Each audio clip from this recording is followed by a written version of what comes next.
First of all, congratulations to the graduates. Very happy for you. The only people happier than you are your parents. I don't know if you understand that, but they are ecstatic. To Jenna and Victoria, what a great job you guys did. I'm not sure why in the world they need a commencement speaker. You nailed it, both of you. Great job. Thank you for your accomplishments and also your ability to articulate your message tonight. Look, I'm aware of something that I need to be honest with you about. I know that there is not a single person in this stadium who came saying, "Oh my gosh, Mike Huckabee is going to be the speaker." Nobody has ever gone to a graduation ceremony in his or her life because they just couldn't wait to hear the speaker. I'm aware of that. I've sat where you've sat. It's just been a long time. But I do remember that the only 3 words I wanted to hear from the graduation speaker were these words, "and in conclusion." And maybe tonight more than ever, because I know you're warm, but I'm also wanting to assure you that you need to savor this moment. You almost didn't have it. Hundreds of thousands of graduates across the country are not having a graduation ceremony at all. I feel for them. They're missing a milestone that may not seem all that special tonight because you're just trying to get through this event. But as the years go by, you'll reflect upon a moment in which you and the classmates with whom you shared the experience of high school were able to bring it to a conclusion, land it safely on the runway, and give each other a high five, well, a socially distanced high five, as you left and went your separate ways until the time you'll come back for reunions. There are a lot of people that made it possible for you to be here. Obviously, your parents, many of whom have made an unbelievable sacrifice for you to go to the King's Academy. Sacrifices you may not totally understand or appreciate till years from now. But for many of you, it may not have always been your dream, but it was your parents' dream, and they dug deep and made sacrifices to make it happen. And they didn't just send you anywhere. They sent you to what is arguably the most prominent Christian school in the country. It's been named one of the 6 best schools in the Christian education world. I think the truth is, there's King's Academy, and you guys showed the other 5 how to do it. I've never been to a Christian campus, and I've been to dozens, if not hundreds of them. I've never been to one more beautiful, that is more incredibly, even just aesthetically, to the glory of God as this one is. What you've accomplished academically, what you do in the wide spectrum of things that you have had in your campus experience, from sports to the arts, not just to have them, but to excel in them in ways that took you to places that most kids will never understand. Again, it's the commitment of your parents, a commitment of a faculty and administration that saw to it that excellence was written across everything that was done in your education. And then there were donors that you never have known. You don't know them tonight. And truthfully, a lot of the donors probably don't know you personally, but they invested in you, deeply invested in you, to have an education that is world class. And I hope that before you put your head on your pillow tonight, you will say a prayer and thank the Father for those who helped to make your education a reality. Well, I know that Jesus never did a graduation speech. How do I know that? Well, I can tell you how I know it, because had Jesus ever done a commencement speech, there would have been one more beatitude in the New Testament. It would have read like this: "Blessed are the brief, for they shall be invited again." I wish I could tell you you're graduating into the most wonderful, peaceful, serene world that graduates have ever faced, but you're not. You're being launched out of high school and into the next phase of your lives in what may be one of the most divisive experiences America's ever been through. But I don't want you to ever forget that despite all the people that are unhappy with America, it's always amazing to me that even the ones who wish to burn it down and tear it up and say there's nothing good about it, they still stay here. They never say, I hate this place so much, I'm going to burn it down, and then I'm going to go and I'm going to live in North Korea or Afghanistan or Cuba. They never say that. They stay here. In part because if they did some of the things there that they're trying to do here, they wouldn't see a sunrise tomorrow. You have a freedom that maybe you take for granted, but I pray to God you never do. You can disagree with each other. You can disagree with your government. You can shout at the people that are elected to serve in it. Trust me, a lot of people have shouted at me through the years. And nobody went to jail for it. Nobody got shot on sight as a result of it. There were times I'd like to have done that, but I just knew I couldn't get away with it. Because I live in America. And in America we have something magnificent.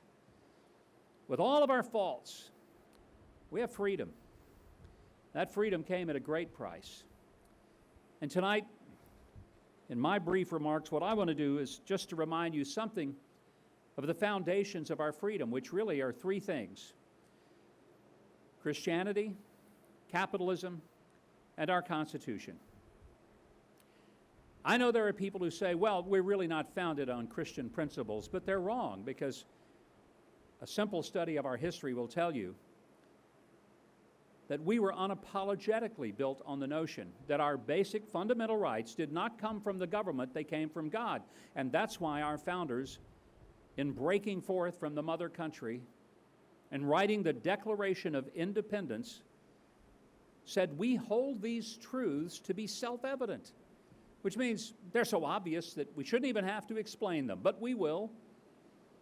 And they went on to say, we hold these truths to be self-evident, that all men are created equal and are endowed by their Creator, not by their government, not by their family, not by what they own, not by their job. They're endowed by their Creator with certain unalienable rights: life, liberty, and the pursuit of happiness. That's the greatest gift that you've ever been given. More than if your parents had left you a legacy of $1 million trust fund. The legacy that you have as an American is a legacy of freedom. And it's built on a Judeo-Christian understanding that the finest form of government is not that which we elect. The finest form of government is you, self-governing. Governing yourself, doing what is right, not because somebody made you do it, but because you wish to do it, knowing that the civil world in which we live is better when we all self-govern and simply live by the code of Jesus, who said, do unto others as you would have them do unto you. If you live by that code, your life's going to be a lot better off, because you'll never murder anybody since you don't want to be murdered. You'll never steal from someone because you don't want to have someone steal from you. You won't burglarize somebody's house because you don't want someone breaking into yours. You treat others like you wish to be treated, and it's amazing how well self-government will work for you. That is the foundation of this country's freedom. Capitalism is a simple idea that the harder you work and the more risk you take, the greater your rewards. It's pretty simple, really. In any behavior that you want more of, if you reward that behavior, you get more of it. And if there is a behavior that you want less of, you consequence it. Now, some of your parents could assess that's how you were raised. They grounded you when they didn't want certain behaviors. And then they rewarded you with freedoms when you gave them behaviors that they applauded. And that's true whether it's raising children, training dogs, or running a business or running a country. The things that you do will result in either a reward or a consequence. And that's, in essence, the economic foundation of our system. Work hard, do right, be honest, tell the truth, Be responsible. Don't be late. Be early. Don't leave early. Stay late if necessary. Be focused on whatever job you've been given, not on what the job is going to pay you.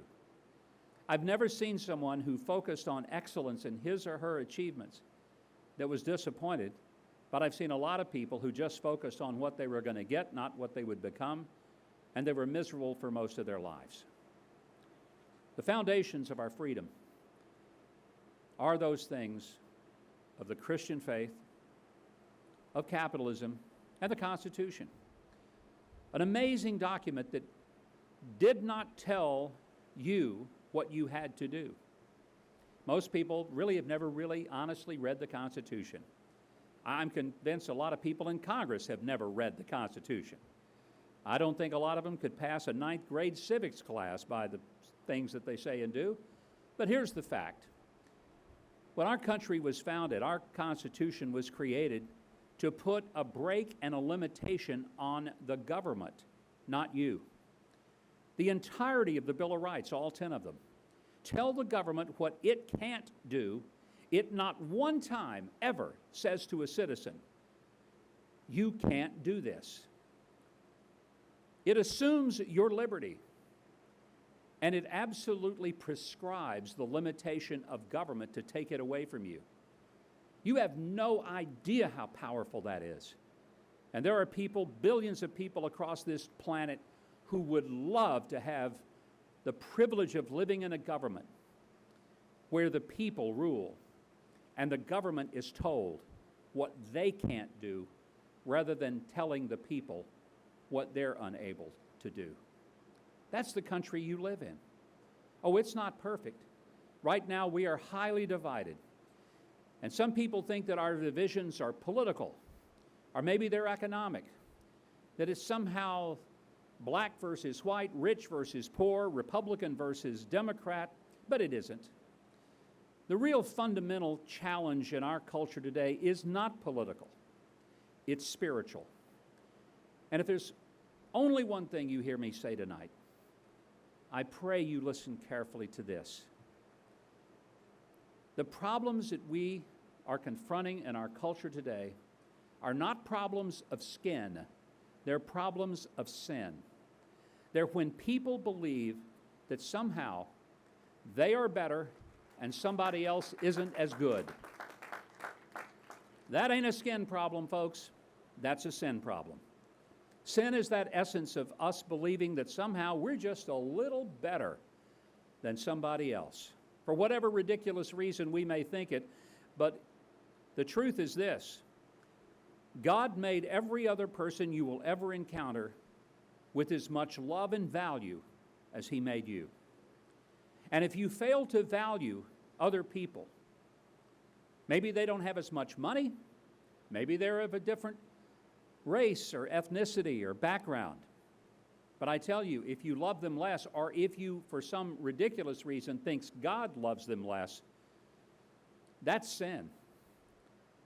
Because God has not devalued anybody. He lifts up every single person He has created. And He's created you, and He's created all those folks that you see around you with equal worth and value. It's why I believe that every life, from the moment it's conceived until the moment it naturally concludes its life, has intrinsic worth and value. It's why that the captain of the football team is of no greater value in God's eyes than the child with Down syndrome.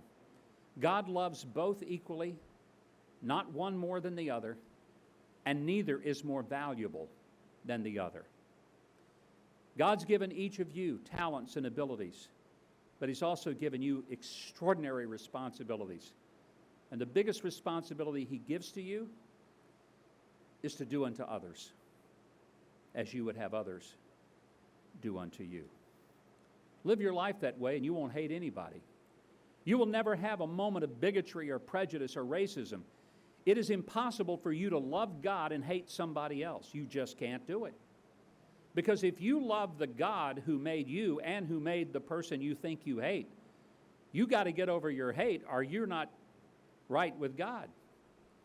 God is the one who can fix it. As I said, the problems we face are not political, they're not economic, they're not social, they're not ethnic. The problems are spiritual. And if it's a spiritual problem, politics can't fix it. But a spiritual renewal in our hearts can and will. And I challenge you not to just be academic leaders. Some of you will be. You'll knock the top off when you get to college. And wherever the top is in your vocation that you plan on, you'll be at the top of it, wherever that may be. And that's great and wonderful and fine. Some of you will be very successful. Some of you may one day write $1 million check to the King's Academy in deep gratitude for what this school meant to you. I can tell you right now that Randall Martin is back there taking your names and getting prepared to send you a letter for that moment. And I hope some of you will do something extraordinary like that. But what's most important is that you live your life as a child of God, looking around and saying, not what do I want to do, but what does my Creator desire for me to do? Follow that, and you will be successful. Regardless of how much money you make or how famous you become, your success is being found in the perfect will of the God who made you, who loves you, and who has a purpose for you. I look out here tonight and I see some extraordinary, incredible students who've worked really hard to graduate, and in some cases to excel. And for that, you're to be commended. I also recognize that for some of you, there was a lot in your past to overcome to get here. I understand something of that. I did not grow up wealthy. I grew up poor. A little town of South Arkansas you probably never heard of. And I was the first male in my entire family lineage to ever walk across a stage and get a high school diploma.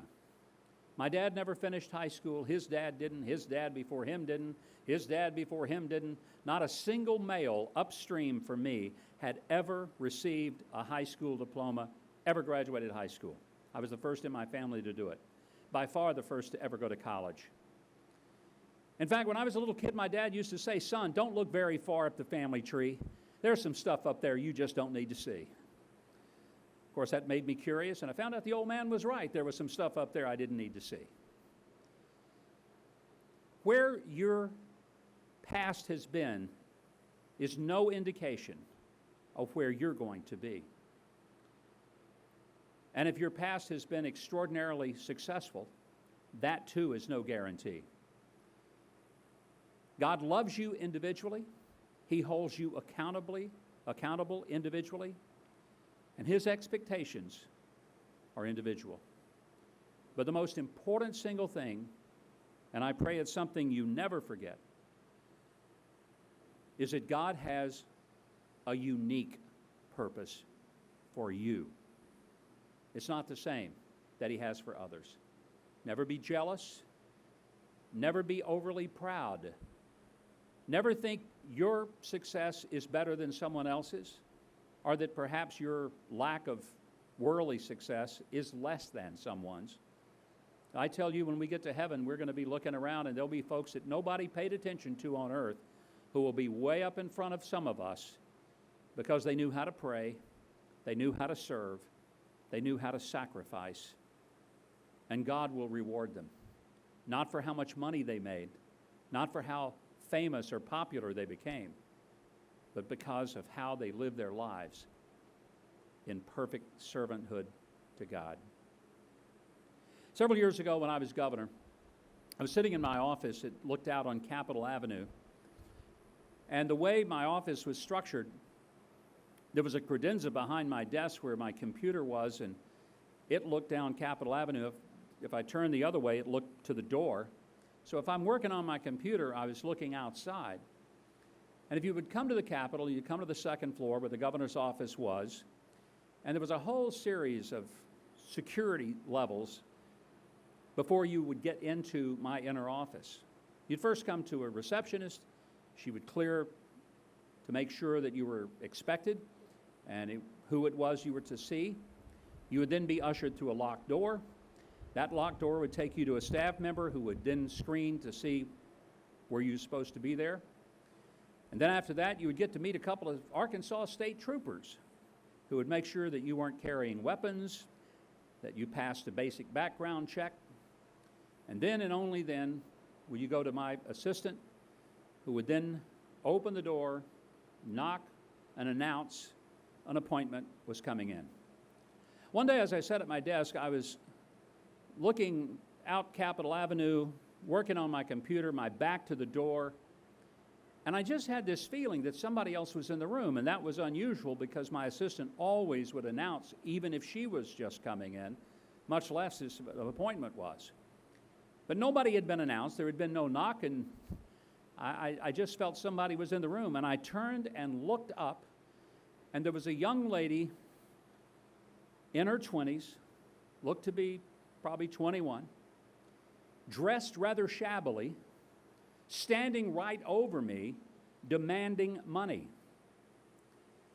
And I know some of you are thinking, how did that person get past the receptionist, a staff member, 2 troopers, an assistant, through 3 different sets of locked doors to stand right over me, surprise me, and to be in a position where she was demanding money from me? Well, let me tell you how it happened. Because that young lady who was asking for money, demanding it in fact, was my daughter. And she didn't have to have an appointment.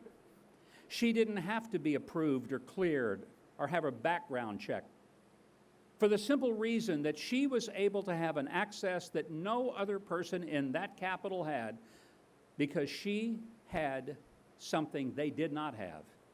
She had my name, and that gave her access. And it also gave her boldness.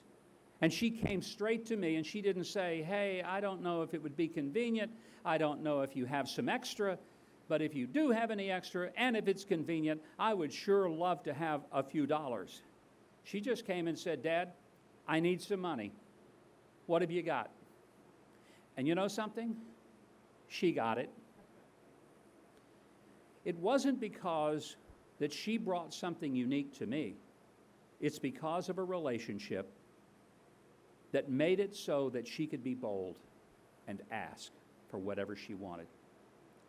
When you leave here tonight and you go forth into your world, remember that there are a lot of gifts that have been given to you: an education, parental love, a fantastic faculty that have invested their own education into you. But the single most important thing is to go forth from here remembering you have a relationship with your Creator. And He has said to you, if you ever get in trouble, if you ever have a need, because of a relationship, He's given you His name. You don't have to ask permission. You don't have to go through anybody. You can go straight to Him, and you can ask, and He will give you what you need. And of all the great gifts that you have as an American, all the great gifts you have as a believer, the greatest gift is that God is wanting to hear from you. And I hope He hears from you every day, and you'll hear from Him. Go change the world. Right now, it needs changing. It needs some big change. But don't think you'll do it by just changing the politics or the economic structure. Change it by introducing this world to the God who loves everybody just the same. Change it by introducing this world to the God who will never leave us or forsake us, who will meet our needs, and who can reconcile us to each other. And it has nothing to do with the color of our skin, the money in our pockets, who our parents are, or whatever we can accomplish on an athletic field or on a stage. It has to do with the fact that Christ went to the cross, gave Himself for us, and is willing to put Himself in us to live the life that will change this world. Go change it. It's all up to you now. Thank you, and God bless you.